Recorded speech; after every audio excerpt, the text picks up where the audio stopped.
कमाल साहब की जो ड्रेसिंग उनकी टेलरिंग करते थे, जो मेरे साथ खाना सलीम साहब बैठे हुए हैं, ज़्यादा उनके करीबी हैं, उनको बहुत सारी बातों से वाकिफ़ है। और मैं उनसे मेरे वालिद साहब दिल के बहुत अच्छे इंसान थे। खूबियाँ उनकी यही है कि कभी भी किसी का दिल नहीं दुखाया, दोस्तों के दोस्त थे। ये पूरा फैसलाबाद आज वीरान हुआ है। दुनिया भर के देखने और सुनने वालों को आफताब नकाश का सलाम।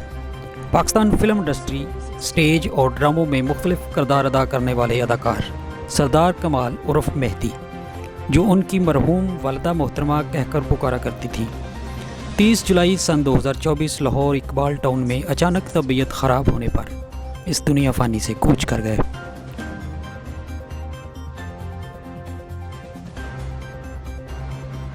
याद रहे कि मरहूम सरदार कमाल दिल के आर्जे में मुब्तला थे और सन 2014 में मेजर ऑपरेशन बाईपास के प्रोसेस से भी गुजर चुके थे। इसके बाद मुसलसल मेडिसिन के सहारे पर कायम थे, लेकिन वो आज तक जवां हिम्मत थे और अपने आप को मसरूफ़ रखा हुआ था, जो आप लोग भी इस चीज़ की गवाही देंगे कि हर रोज़ टेलीविज़न शोज़ में लोगों को हंसाते दिखाई देते थे।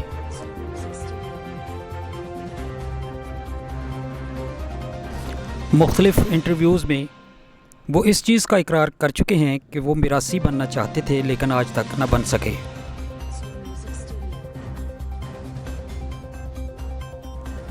हाज़िर जवाब थे, जो एक से ज़ायद अफराद को मुखालफ सिमत बैठे हुए उनको मुनासिब जवाब देकर अवाम को महजूज होने पर मजबूर कर देते।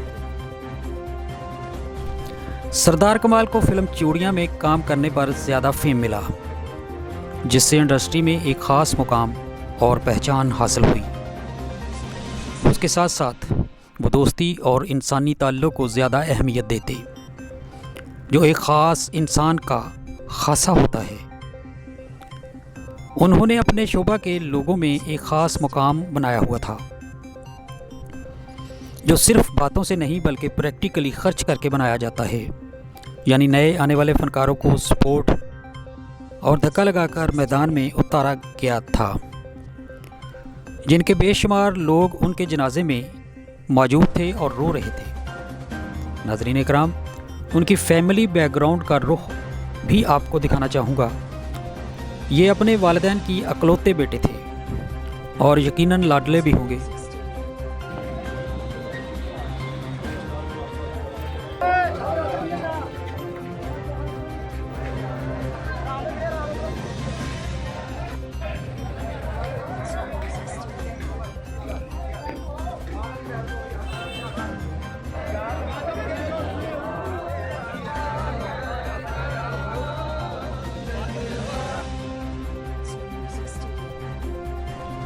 और वालिदैन की तवज्जो का मरकज़ भी थे, लेकिन सरदार कमाल साहब का शोबिज़ को चुनना एक मुश्किल फ़ैसला था।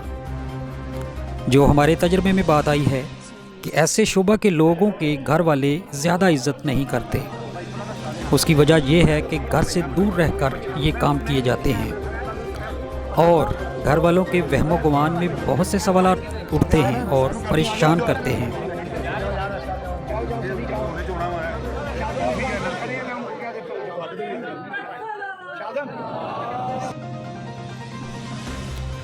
सरदार कमाल के 2 बेटे, एक बेटी और एक बीवी सोगवार छोड़ी हैं, जो फैसलाबाद मोहल्ला सुहेलाबाद में रहाइश पजीर हैं। एक बेटा और उनकी फैमिली बैरून मुल्क में मुकीम, जो उनकी फौतगी पर पाकिस्तान उनके जनाजे में पहुंच चुके थे।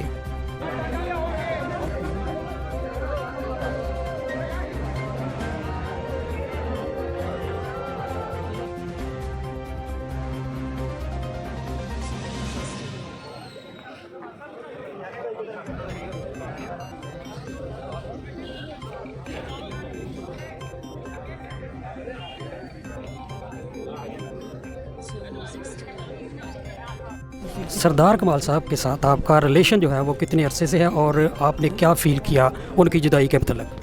सरदार कमाल साहब से रिलेशन जो है, मैं बहुत छोटा सा था जब सरदार साहब के पास आया था। मेरे उस्तादों में से हैं।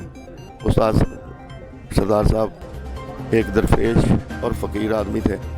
आपने जनाजे से ही हिसाब लगा लिया होगा कि ऐसा जनाजा, ऐसी शान व शौकत किसी दरवेश इंसान की हो सकती है।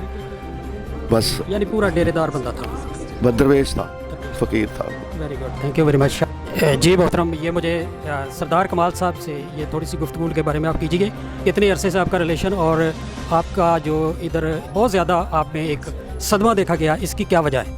सर आज फिल्म चूड़ियाँ को 26 साल हो रहे हैं, 25 साल, तो मेरा 30 साल का ताल्लुक़ उनसे, अल्लाह बख्शे उनको। उन्होंने मुझे उस वक्त वो प्यार दिया जो आज आवाम दे रही है। वो बड़े आला आदमी थे और फ़कीर आदमी थे। अल्लाह उनके अगले सफ़र आसान करे, अल्लाह उनके अगले सफ़र आसान करे। मोहतरम, किस शहर से आपका ताल्लुक़? मेरा लाहौर से। और से आपका ताल्लुक़? लाहौर से, अज़हर रंगीला जी।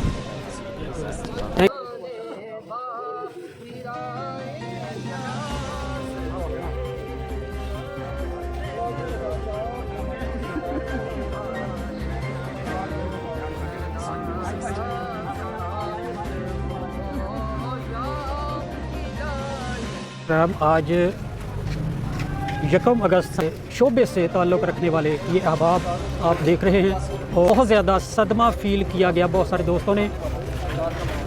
और आप अंदाज़ा लगा सकते हैं कि ये हर शख्स जो है वो, उसकी आंख जो है वो अश्कबार है, आप देख सकते हैं। और ये उनके जनाजे का इख्तिताम है, वापसी है सब दोस्तों की।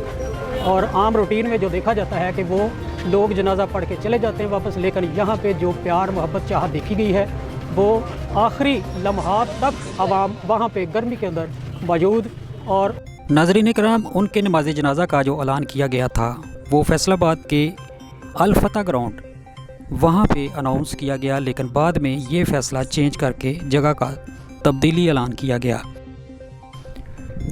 जो बटाला कॉलोनी की एक बड़ी मस्जिद में दोबारा ऐलान करने के बाद वहाँ पे उनका नमाज जनाजा अदा किया गया।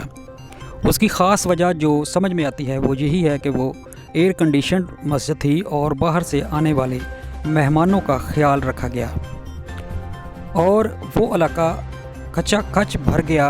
बहुत सी आवाम देखने को मिली, ख़ास तौर पे फ़िल्म इंडस्ट्री के लोग, शोबिस के लोग जो थे वो वहाँ पे बहुत ज़्यादा नज़र आए।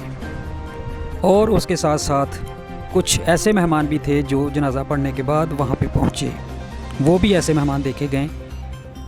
जबकि ये 2 दिन पहले फौतगी हुई थी और 2 दिन के बाद ये जनाज़ा पढ़ाया गया और शाम 3 बजे का टाइम रखा गया था, लेकिन इसके बावजूद मेहमानों के लेट आने की वजह मालूम ना हो सकी। नाज़रीन इकराम, बहुत से ऐसे फ़नकार वहाँ पे देखे गए जो रो रहे थे, ज़ारो कतार रो रहे थे, और आप देखेंगे और महसूस करेंगे। जनाज़ा पढ़ने के बाद दोबारा उनकी मैयत को उनके महल्ले में माँ बेटा कब्रिस्तान में लाया गया और वहाँ पर उनकी तदफीन का अमल शुरू किया गया। और वहाँ पे बहुत सारे ऐसे लोग उस वक्त तक मौजूद रहे जब तक उनको दफना नहीं दिया गया, और उसके बाद उनकी कब्र पर फूल निछावर किए गए और उसके बाद दुआ की गई। फिर ये वापसी का मंज़र भी आपके सामने है।